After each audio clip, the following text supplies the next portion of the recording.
May tanong sa akin. Good afternoon po, sir. Sir, tanong ko lang po. Kasi po, natatakot po akong kumuha ng NBI clearance. Nag-SMS po sa akin yung OLA na nautangan ko po na nakareport na po ako sa NBI at may kaso daw po ako na estafa.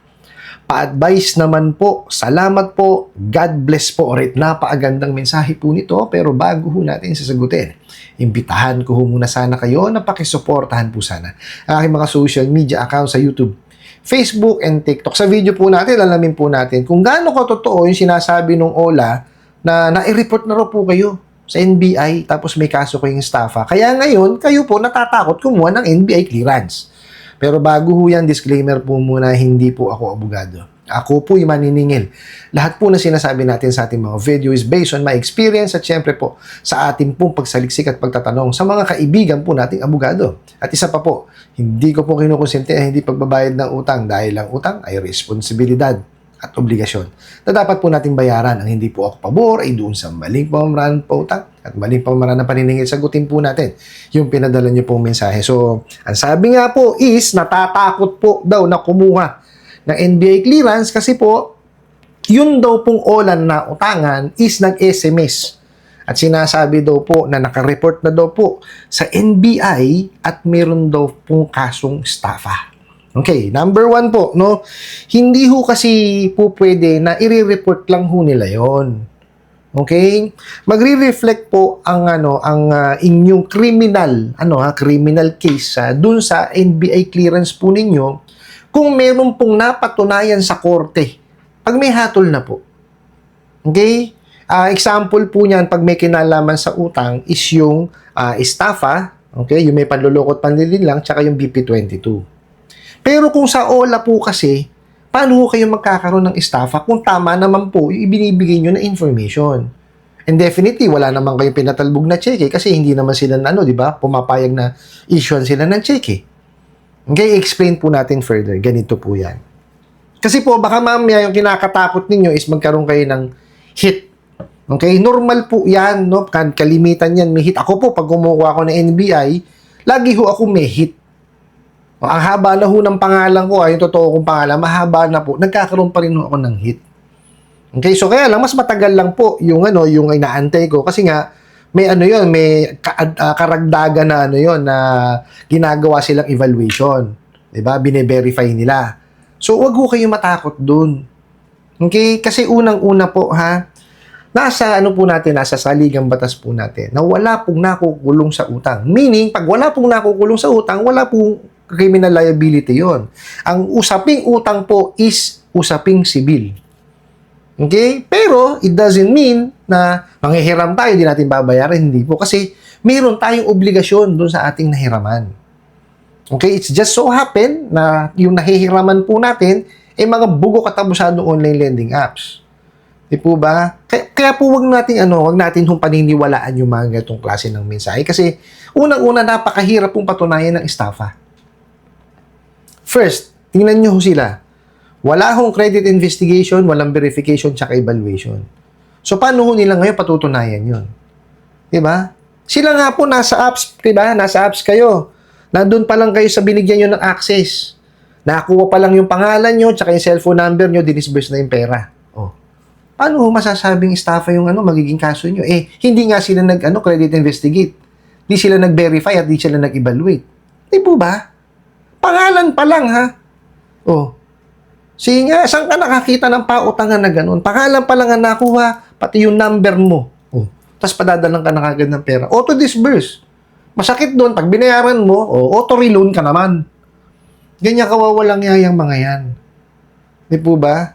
Samantalang may batas po tayo dyan, the Truth in Lending Act. Kailangan po, is fully disclose yung true value ng loan. Alam nung kliyente kung magkano yung approve, magkano yung additional interest rate, magkano yung magiging processing fee, magkano yung magiging loan proceeds, di ba? Tapos magkano yung term, interest. Ako po, hindi ho basta-basta ang pagpapautang. Ito kasing mga to, porkit may pera, ayan, sige, pautang lang ng pautang, mga siraulo. Di po ba? Nagiging normal na ho ngayon ang utang . Tayo naman po, hindi naman ho dapat na kung may makita tayo na dumaan sa wall natin, sa feeds natin, ihiraman natin. Di ho ba? Kasi hindi ho kasagutan ng utang. Yes, I fully understand. Mahirap po ang buhay ngayon. Pero hindi ho yung utang ang magiging sagot dyan.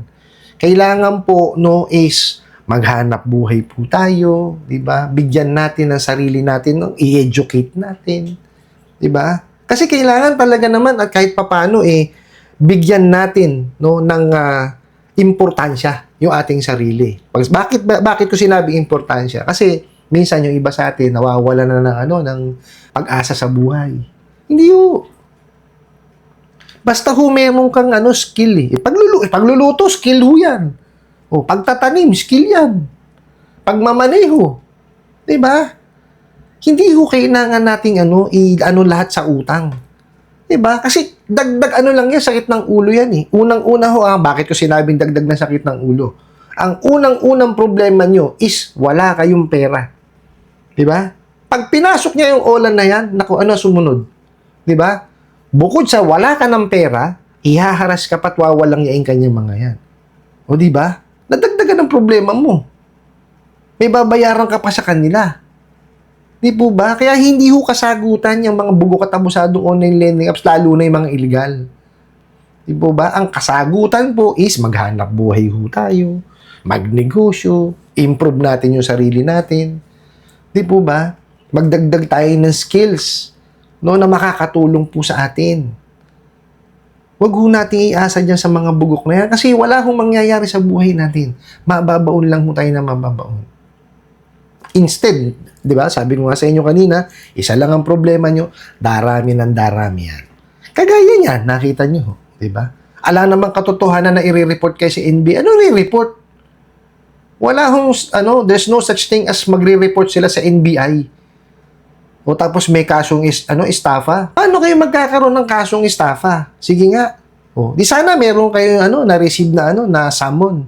O, meron man lang sana kayo na-receive na warrant. Kasi may criminal liability yun eh. Oh. 'Di ba? Wala man lang paramdam na ganun, ni wala nang demand letter eh. Kasi hindi sila makakapag-demanda kung wala ho silang demand letter. Tandaan niyo 'yan. Kasi yung demand letter na legitimate hindi yung pananakot letter Yung legitimate na demand letter na naniningil po sila na may taning. Yun po yung legitimate na demand letter. Yun po, is yung huli nilang baraha para sila po yung makasingil. Pag hindi kayo tumalima doon, maaari po nilang gamitin yun para po sila ay makapagsampa ng kaso. Pero hindi yung estafa. Small claims po. Pag ang nahiram nyo is 1 million pababa, small claims po nakakasakop yan. Sa lower court po yan. Okay? Huwag niyo paniniwalaan yung mga ganyang klase ng pananakot. Well, hindi ko kayo masisi. Kasi hindi naman ho talaga pangkaraniwan yung ginagawa niya mga bugok na yan na pananakot. Talagang matatakot ka. Okay? Kasi yun naman talaga ang gusto nilang gawin. Kaya lang, syempre, i-compose natin yung sarili natin. Di ba? Magtanong-tanong po tayo sa mga kahit papaano may nakakaalam. Kung yung pinapasukan yung kumpanya o meron kayong kaibigan na may alam sa batas, itanong nyo po. Tsaka huwag nyo pong sasarilinin yan. Kasi po, ang problema sa OLA, pag sinarili nyo yan, naku po, dyan na ho papasok ang anxiety at depression. Napakarami po nating kababayan, no? Especially po yung mga nagme-message sa atin, itinatago po nila sa kanilang mahal sa buhay. Huwag po. Hindi nyo ho kakayanin mag-isa yan. Talagang makukulta po ang isipan ninyo. Magkakaroon po talaga kayo ng anxiety at depression. Kailangan yan, meron kayong tao na mahihingahan yan, masasabihan ninyo. Okay? Hindi nyo kaya mag-isa yan. Iba ho ang torture na ginagawa ng mga bugok at abusadong online lending apps na to. Kaya ako nagtataka, may mga nagko-comment, may nagme-message sa akin, sasabihin na, bakit tinuturuan mo hindi magbayad? Wala ho akong tinuturo dito na wag magbayad. Okay? Ang tinuturo ko po dito is kung paano po nila maiaayos yung kanilang sarili. Dahil sa ginagawang itong mga bugok at abusadong online lending apps. Okay po? Wala ho akong kinukonsinti rito. Sinasabi ko nga po magbayad di po ba? Doon po sa nagpadala ng mensahe na to, unang-una, compose yung sarili ninyo. Hindi ho nila magagawa yan. Okay, paano kayo makakapaghanap buhay kung wala kayong NBI clearance, di ba? Oh.